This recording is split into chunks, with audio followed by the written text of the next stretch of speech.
자리에 나오신 우리 모든 대양의 가족들에게 주님의 은혜와 하늘의 평안이 가득 넘치기를 원합니다. 살다 보면 가끔은 가기 싫은 길이 있습니다. 모르면 그냥 모르기 때문에 간다고 하지만 알면서 가야 할 때 참 힘든 경우가 있습니다. 가는 길이 행복의 길이요 영광의 길이라면 누구나 먼저 달려가고 싶겠지만 그 길이 고통의 길이요 고난의 길이라면은 정말 더더욱 가기 싫은 것이 사실입니다.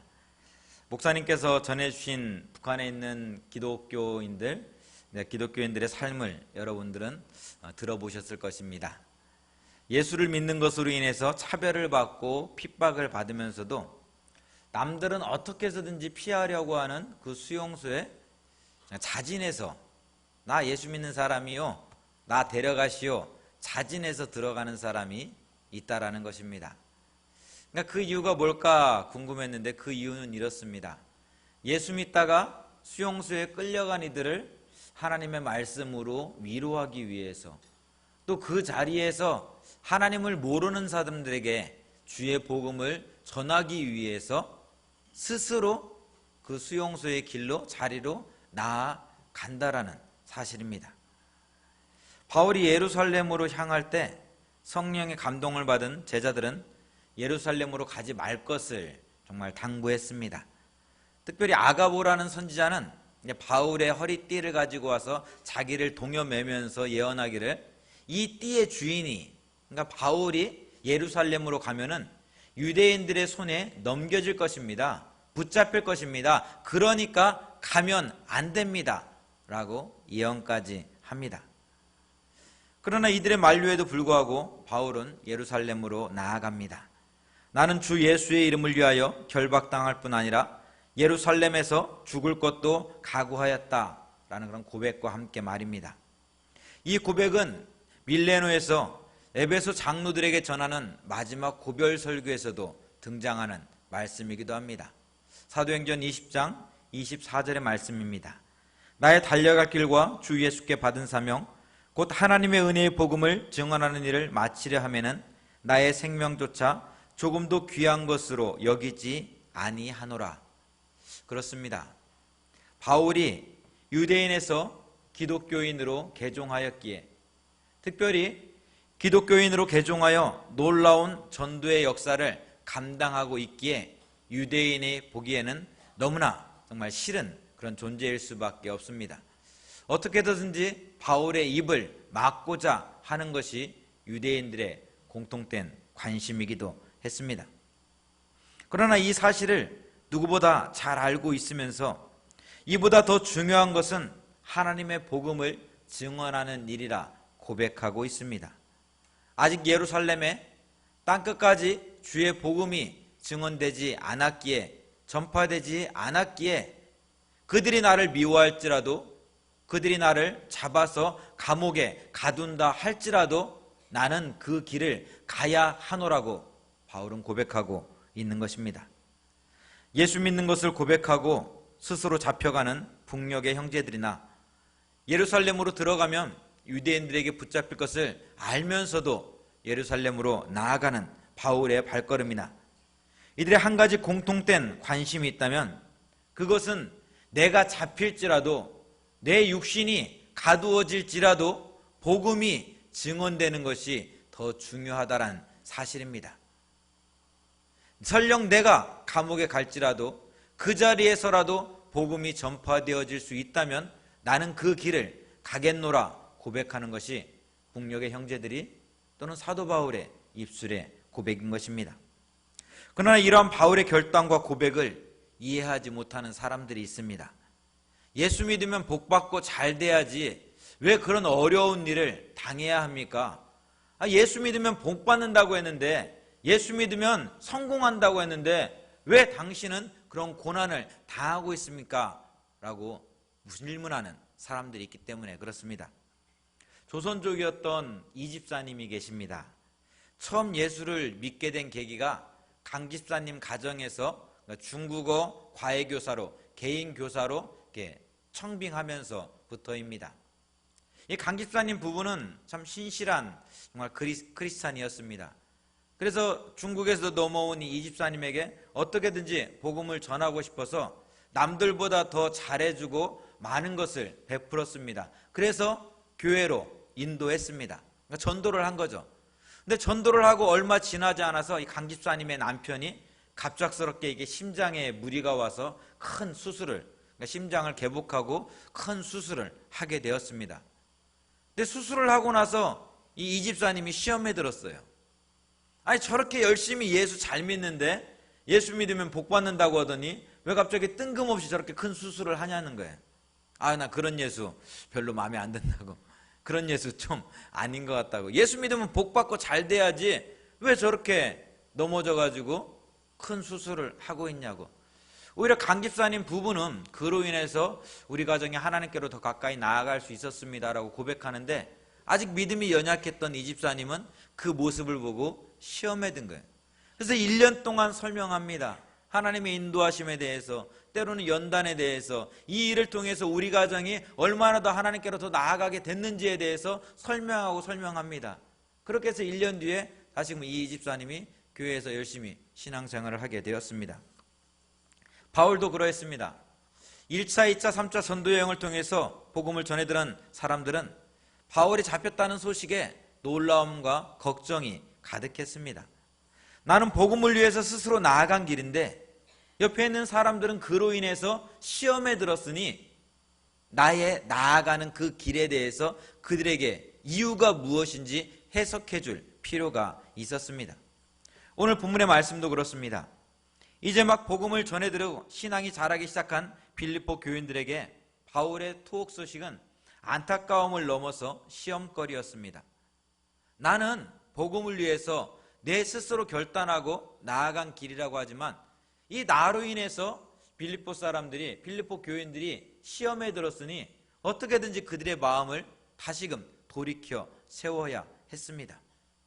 그래서 복음을 위해서 나아가는 바울의 결단, 고백을 빌립보 교인들에게 전해주고 있는 것입니다. 그럼 지금의 상황에 대한 바울의 고백이 무엇일까요? 첫째로 하나님께서 반전의 역사를 만들고 있다는 사실입니다. 우리 본문 12절에서 우리 14절의 말씀 우리 같이 함께 읽어보겠습니다. 12절에서 14절의 말씀입니다. 형제들아, 내가 당한 일이 도리어 복음 전파의 진전이 된 줄을 너희가 알기를 원하노라. 이러므로 나의 매임이 그리스도 안에서 모든 시위대 안과 그 밖의 모든 사람들에게 나타났으니 형제 중 다수가 나의 매임으로 말미암아 주 안에서 신뢰함으로 겁없이 하나님의 말씀을 더욱 담대히 전하게 되었느니라. 아멘.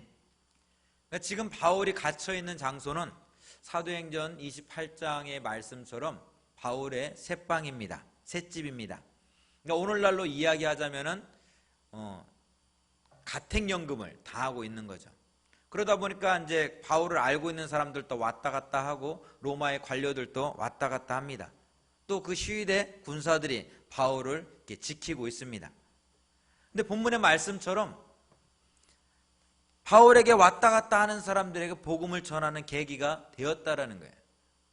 로마의 관료들에게 복음을 전하는 계기가 되었다라는 거예요. 로마의 군사들에게, 군병들에게 복음을 전하는 계기가 되었다라는 거예요. 예수가 누군지, 예수의 십자가가 무엇을 의미하는지, 예수님이 부활하셨다라는 사실을 그들에게 마음껏 전할 수 있는 시간이 되었다라는 거예요. 더욱이 놀라운 것은 이러한 바울의 정말 열정을 바라보면서 믿음이 연약해서 흔들렸던 많은 믿음의 정말 사람들이 더욱더 담대히 복음을 전파하게 되었다라는 사실입니다. 사실 이러한 바울의 경험은 빌립보 감옥에서 이미 한 차례 경험한 바 있습니다. 사도행전 16장에 기록되어 있는 것처럼 바울이 빌립보에서 전도를 할 때 귀신 들린 여종의 귀신을 쫓아낸 적이 있습니다. 그러자 이 여종의 주인이 화가 나갖고 바울을 고소해버린 거예요. 왜냐하면 귀신 들린 여종을 통해서 돈을 벌었는데 이 귀신이 떠나가니까 돈벌이가 없어진 거예요. 그래서 바울을 고소합니다. 그래서 바울이 빌립보 감옥에 갇히게 되죠. 빌립보 감옥에 갇힌 바울이 그 속에서 신라와 함께 기도하고 찬성합니다. 그래서 놀라운 일이 벌어졌는데 기도하고 찬송하니까 옥문이 흔들리고 모든 매였던 것들이 다 풀어진 거예요. 잠에서 깬 간수가 이 모습을 바라고 죄수들이 도망갔으니까 우리 이제 다 죽었다 깜짝 놀라하는데, 사결하려고 하는데 바울이 말립니다. 그러지 마십시오. 우리 여기 그대로 다 있으니까 자살하지 마십시오. 괜찮습니다. 우리 안 도망갔습니다. 그 모습을 보고 간수와 그의 온 집안 식구들이 그날 저녁에 예수를 믿습니다. 함께 그 감옥에 갇혀있던 많은 사람들이 예수를, 정말 예수의 이름을 듣고 영접하게 되어집니다. 너무나 억울하고 속상한 일입니다. 하지만 그 속에서 바울과 실라는 하나님을 찬송했습니다. 그리고 그들이 찬송할 때 하나님의 놀라운 역사와 구원의 큰 기쁨이 일어났습니다. 바울이 예루살렘에 간 이유가 무엇입니까? 바울이 빌립보에 간 이유가 무엇입니까? 무엇을 위해서 빌립보에 갔으며 무엇을 위해서 바울이 예루살렘으로 나아갔습니까? 하나님의 복음을 전하기 위해서입니다. 하나님의 복음을 전하기 위해서 바울은 예루살렘으로 나아갔습니다. 하나님께서 바울을 통해서 이루시고자 했던 이방인의 선교의 역사가 바울을 통해서 갇혀있는 그 시간에도 이루어지고 있음을 우리는 보게 되어집니다. 이것이 하나님의 구원의 역사라는 거예요. 바울은 이것을 본 거예요. 내 육신은 비록 감옥에 갇혀있는데 내가 이곳에 온 이유가, 온 목적이 온전히 이루어지고 있음을 바울은 보고 있는 거예요. 비록 나는 자유의 몸은 아니지만 내가 예루살렘으로 온 이유가 복음을 전하기 위해서였는데 지금 로마의 감옥에서, 로마의 새방에서 주의 복음을 전하고 있다라는 거예요. 그러니까 내가 예루살렘에 온 목적이 이루어지고 있어요? 아니에요? 그 목적이 이루어지고 있는 거예요. 하나님께서 갇힌 몸이지만 갇힌 자리를 통해서 바울을 이방인의 사도로 불러 세운 그 이유, 그 목적을 지금도 이루고 계시다라는 거예요. 이 사실을 바라보라는 거예요. 이 사실을 기억하라는 거예요. 나의 잡힘으로 인해서, 내가 정말 옥고를 치름으로 인해서 너희가 시험될 것이 아니라 내가 예루살렘으로 간 이유가 하나님의 복음을 전하기 위해서였는데 그 복음이 전해지고 있음을 보면서 기뻐할 수 있어야 된다라고 바울은 지금 이야기하고 있는 것입니다. 사랑하는 성도 여러분, 가두어도 갇히지 않는 사람이 있습니다. 그 사람은 하나님의 목적을 가지고 살아가는 사람입니다. 감옥에 갇혔을 때 그 자리에서 그 목적이 이루어질 것을 상상이나 할 수 있겠습니까? 그러나 하나님께서 이루어 가시기에 그 놀라운 일들이 지금 이루어지고 있습니다. 위기가 기회가 되어서 하나님의 복음이 전파되어지고 있습니다. 복음의 증거자로 살아가십시오. 어떠한 위기 속에서도 하나님은 여러분을 통해 복음이 전해지고 있음을, 그 목적이 이루어지고 있음을 보게 할 것입니다. 둘째로, 하나님은 바울에게 진정한 기쁨이 무엇인지 알게 하셨습니다. 우리 18절의 말씀 우리 같이 읽겠습니다. 우리 18절입니다. 그러면 무엇이냐? 거칠애로 하나 참으로 하나 무슨 방도로 하든지 전파되는 것은 그리스도니 이로써 나는 기뻐하고 또한 기뻐하리라. 아멘. 바울이 로마 감옥에 갇혔을 때 로마에서는 복음을 전하는 사람들이 있었는데 두 부류의 사람들이 있었습니다. 한 부류는 정말 선한 의도를 가지고 복음을, 정말 한 영혼을 구원하기 위해서 복음을 전하는 사람들이 있었고, 또 한 부류는 바울이 복음을 전하고 있으니까 바울의 영향력이 막 커지는 거예요. 그러니까 바울의 인기가 높아지는 거죠. 그러니까 그것을 시기해서, 그것이 못마땅해서 복음을 전하는 사람들이 있었습니다. 그러니까 복음을 전하긴 전하되 정말 두 종류의 사람이 있었다는 거예요. 두 가지 의도를 가지고 복음을 전하는 사람들이 있었다는 거죠. 근데 바울이 감옥에 갇혀, 우리 15절 앞부분에 들어가 있는 우리 한글 개역 성경에는 나와 있지 않는데 접속사 카이가 15절 맨 앞부분에 기록되어 있습니다. 보통 카이는 그리우라는 어떤 의미를 가지고 있는데 이 15절에서 쓰이고 있는 카이는 심지어라는 강조 부사로 사용되어지고 있습니다. 그러니까 복음이 전해지고 있는데 심지어 투기와 분쟁으로 복음이 전해지고 있다. 투기와 분쟁으로도 복음이 전해지고 있다라는 사실입니다. 투기와 분쟁으로 복음을 전하는 이들은 한 영혼을 주님께로 인도하기 위한 어떤 순수한 목적보다는 바울이 전하는 복음으로 인해서 바울의 영향력이 커지는 것을 시기해서 어떤 인간적인 어떤 경쟁심으로 복음을 전하는 사람들이었습니다. 그러니까 오늘 교회에서도 보면은 이런 일들이 좀 있는 것 같아요. 한 번은 총동원주의를 진행하는데 건강원을 운영하시는 집사님이 그날 교회에 오시면, 우리가 이제 9월 20일 희망의 잔치를 딱 정말 선포했는데 9월 20일 날 교회를 오면은 배즙 한 박스씩을 다 드리겠습니다. 그러니까 자기가 건강원을 하니까 배즙을 짜갖고 그날 오는 분들한테 배즙 한 박스씩을 다 주겠다고 전도를 하는 거예요. 근데 이게 배즙 때문이었는지 집사님의 열심 때문이었는지 그 집사님을 통해서 50명이 날 예배에 참석했습니다. 그러니까 배즙 50박스가 나간 거예요. 딱 오고 갔는데 이 교인들 사이에서 막 이상한 그런 말들이 돌아다니는 거예요. 어떻게 배즙을 가지고 전도를 할 수 있냐? 어떻게 배즙으로 정말 유혹하면서 전도를 할 수 있냐? 이건 전도가 아니다, 틀리다, 막 이야기가 막 오고 가는 거예요.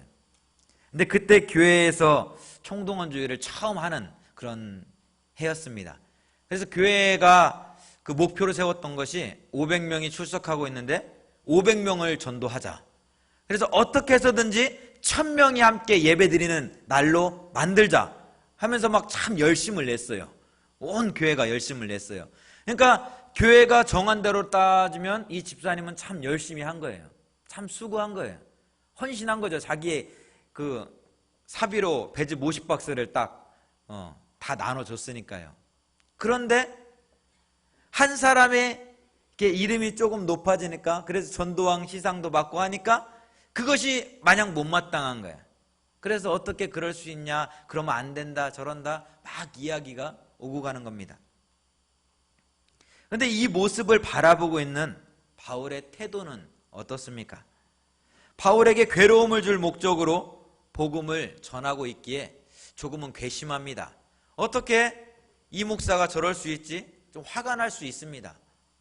바울을 괴롭히고자 복음을 전하고 있기에 아니 이 목사가 저러면 안 되는데 왜 그러지? 라고 생각할 수도 있습니다. 그러나 바울은 그렇지 않습니다. 내가 로마에 온 목적이 복음을 전하기 위해서라는 사실을 그는 잊지 않고 있습니다. 내 이름이 높아지고 내 이름이 낮아지는 것을 연연하지 않습니다. 오히려 나의 인기가 낮아지고 정말 나의 인기가 낮아지기를 바라면서 열심을 품고 복음을 전하는 사람들, 그들을 통해서 예수의 이름이 증거되어질 수 있다면, 그들을 통해서 복음이 전파되어질 수 있다면, 복음이 전파되어지는 것으로 말미암아서, 예수 그리스도가 전파되어지는 것으로 말미암아서 나는 기뻐할 수 있다라고, 나는 행복하다라고 바울은 고백하고 있는 것입니다. 그렇습니다. 내가 살아있다면 기뻐할 수 없는 일입니다. 내 자존심이 허락하지 않는 일입니다. 그러나 내가 사라진 자리에 주님이 계시다면 기뻐할 수 있습니다. 저와 여러분을 살리기 위해서 주님은 하늘 보좌를 버리고 이 땅에 오셨습니다. 저와 여러분을 구원하시기 위해서 주님은 십자가에서 피 흘려 몸버려 돌아가셨습니다. 주님이 십자가에서 죽으신 이유는 한 가지입니다. 죄인들이 돌아와서 하나님의 자녀로 구원받은 백성으로 살기를 원하셨기 때문에 그렇습니다. 내가 낮아지는 것이 중요하지 않습니다. 사람들이 나를 조롱하는 것이 중요하지 않습니다. 사람들이 나를 핍박하는 것이 중요하지 않습니다. 사람들이 나를 십자가에 매는 것이 중요하지 않습니다. 이것을 통해서라도 죽어가는 영혼이 살 수만 있다면, 죄의 길을 걷고 있는 사랑하는 내 아들, 딸들이 구원의 길로 나올 수만 있다면 그것이 나의 기쁨이요, 그것이 나의 행복인 것입니다. 사도 바울이 고백하는 그 고백이 바로 그렇습니다. 내가 중요한 것이 아니에요. 내 이름이 높아지고 내 명성이 높아지고 내 명예가 드러나는 것이 중요한 것이 아니에요. 예수 그리스도가 전해지고 복음이 전해지는 것이 나에게 기쁨이라는 거예요. 그러니까 빌립보 교인들이요, 나의 투옥된 것으로 인해서, 내 인기가 떨어지는 것으로 인해서 염려하거나 슬퍼하거나 시험에 들지 마십시오. 오히려 예수 그리스도가 전해지고 있음에 대해서 기뻐하십시오 라고 바울은 이야기할 수 있는 것입니다. 셋째로, 하나님은 바울에게 상상을 초월하는 믿음을 허락해 주셨습니다. 우리 20절, 21절의 말씀 우리 같이 함께 읽겠습니다. 나의 간절한 기대와 소망을 따라 아무 일에든지 부끄러워하지 아니하고 지금도 전과 같이 온전히 담대하여 살든지 죽든지 내 몸에서 그리스도가 존귀하게 되게 하려 하나니 이는 내게 사는 것이 그리스도니 죽는 것도 유익함이라. 아멘. 23절에서 바울은 내가 육신으로 사는 길과 세상을 떠나서 그리스도께로 나아가는 길 사이에 끼어 있다라고 고백하고 있습니다. 그러니까 삶과 죽음의 그 기로에 서 있다라는 거죠. 어떠한 판결이 떨어지냐에 따라서 내가 죽을 수도 있고 살 수도 있는 어떤 삶의 기록 가운데 서 있다라는 거예요. 그런데 나의 원이 있다면 그것은 사는 것이 아니라 죽어서 하나님께로 나아가는 거라는 거예요. 왜? 내가 사랑하는 주님과 영원히 함께 할 수 있으니까. 내가 그렇게 보고 싶은 주님을 늘 바라보며 살 수 있으니까 사는 것보다는 여기서 죽음이 나에게 찾아오는 것이 더 행복할 수 있다, 행복하다라고 고백합니다. 그러나 내가 살기를 원하는데, 그런 내 마음이 있음에도 불구하고 내가 살기를 원하는데 그것은 아직 복음이 다 전해지지 않았기 때문에, 나에게 맡겨진 사명, 나의 달려갈 길과 주 예수께 맡은 사명, 하나님의 복음을 증거하기 위한 그 사명이 아직 나에게 남아있기에 그 일을 감당하기 위해서, 그 일을 하기 위해서 내가 살기를 원한다 라고 바울은 고백하고 있습니다. 마태복음 17장 변화산 사건에서 변모하신 주님을 바라보며 고백하는 베드로의 고백이 무엇입니까? 주님, 여기가 너무나 좋습니다. 여기가 너무나 행복합니다. 초막새 짓고 여기서 그냥 우리 삽시다. 여기서 우리 그냥 생활합시다. 주님과 함께 있는 시간이 너무나 행복한 거예요. 주님과 함께하는 그 시간이 너무나 기쁜 거예요. 다른 거 다 필요한 거예요. 세상의 즐거움, 세상의 기쁨 다 필요 없는 거예요. 그냥 주님과 함께라면 이 자리가 너무나 행복한 거예요. 여기 계신 분들도 그런 고백은 다 한 번씩 해보셨을 줄 믿습니다. 하나님, 다른 거 다 필요 없어요. 그냥 주님과 함께라면 너는 너무 행복해요. 주님과 함께라면 그냥 부자 안 돼도 되고요. 공부 조금 못해도 돼요. 주님과 함께라면 그 자체가 너무나 행복해요. 고백했을 것입니다. 근데 어떤 사람은 빨리 주님 곁으로 갔으면 좋겠다라고 이야기해요. 그래서 왜 그랬습니까? 라고 쭉 이야기를 들어보면 이 세상의 삶이 너무나 고달픈 거예요. 너무나 힘든 거예요. 속생이네 남편도 마음에 안 들고 말 안 듣는 자식들도 영 보기 싫고, 그래서 빨리 주님 곁에 갔으면 좋겠다고 이 힘든 모든 짐들, 무거운 짐들 다 내려놓고 주님께로 갔으면 좋겠다라고 이야기하는 분들도 있습니다. 근데 바울의 고백은 힘들어서가 아니에요. 내가 감옥에 갇혔기 때문에가 아니에요. 내가 언제 죽을지 모르는 그런 삶과 죽음의 기로에 서 있어서가 아니에요. 주님이 좋아서, 하나님이 좋아서, 예수님이 너무나 좋아서 그 예수님과 동행하고 싶어서, 내가 사랑하는 그 주님을, 내가 좋아하는 그 주님을 언제나 바라볼 수 있어서 주님 곁으로 나아가기를 원하고 있습니다. 그래서 바울은 고백합니다. 내가 살든지 죽든지 이것은 중요하지 않습니다. 중요한 것이 있다면 나를 통해서 그리스도가 존귀하게 되는 일입니다. 그러니 내가 죽어서 그리스도가 존귀하게 된다면 사는 것보다 죽는 것이 더 유익할 수 있습니다.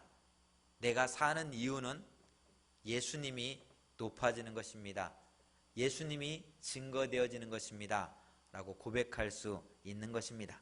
사랑하는 성도 여러분, 여러분이 살아가는 삶의 목적은 무엇입니까? 바울은 살아가는 목적이 내 몸에서 그리스도가 존귀하게 되는 것입니다. 주의 복음이 전해지는 것이 나의 기쁨이요 나의 삶의 이유였습니다.